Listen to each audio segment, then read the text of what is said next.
वसुधा का नया रूप और कहानी का नया अध्याय अब दर्शकों के सामने आने वाला है। हाल ही में शो को लेकर ऐसी चर्चाएं थी कि इसकी टीआरपी लगातार गिर रही है और इसे बंद करने की नौबत आ सकती है। लेकिन इसी दौरान सबसे बड़ा झटका तब लगा जब शो का अहम किरदार चंद्रिका, जिसे नौशीन अली सरदार निभा रही थी, शो से बाहर हो गईं और उनकी जगह एक नई चंद्रिका की एंट्री हुई। हालांकि यह बदलाव दर्शकों को बिल्कुल भी रास नहीं आया और फैंस लगातार पुरानी चंद्रिका को वापस लाने की मांग कर रहे हैं।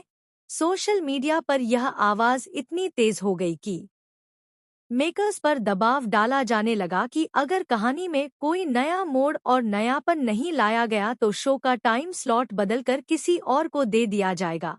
इसी बीच अब जो बड़ी खबर सामने आई है वह यह है कि कृष्ण जन्माष्टमी के बाद वसुधा चौहान हाउस और वहां के तमाम ड्रामों को पीछे छोड़कर अपने गांव लौट जाएगी। गांव लौटने के बाद दर्शकों को वसुधा का देसी अवतार देखने को मिलेगा, जहां वह गांव की गोरी के रूप में अपनी सादगी और सरलता से दिल जीतती नजर आएगी। गांव का यह नया अध्याय कहानी में एक ताजगी लाएगा, क्योंकि यहीं पर देव की एंट्री होगी और देव और वसुधा की लव स्टोरी गांव के माहौल में नई शुरुआत करेगी।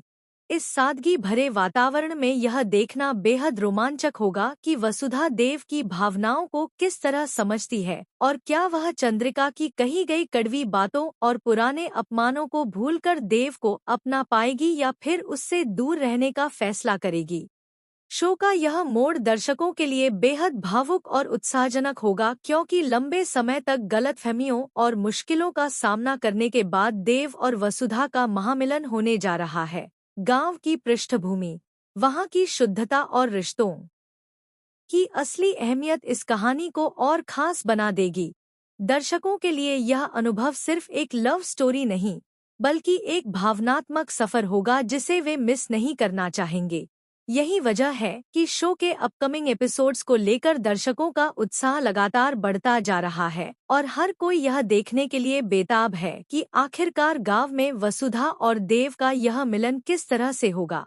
मेकर्स को भी इस बदलाव से उम्मीद है कि शो की टीआरपी दोबारा बढ़ेगी और वसुधा अपने नए अवतार में पहले से ज्यादा लोकप्रिय हो जाएगी।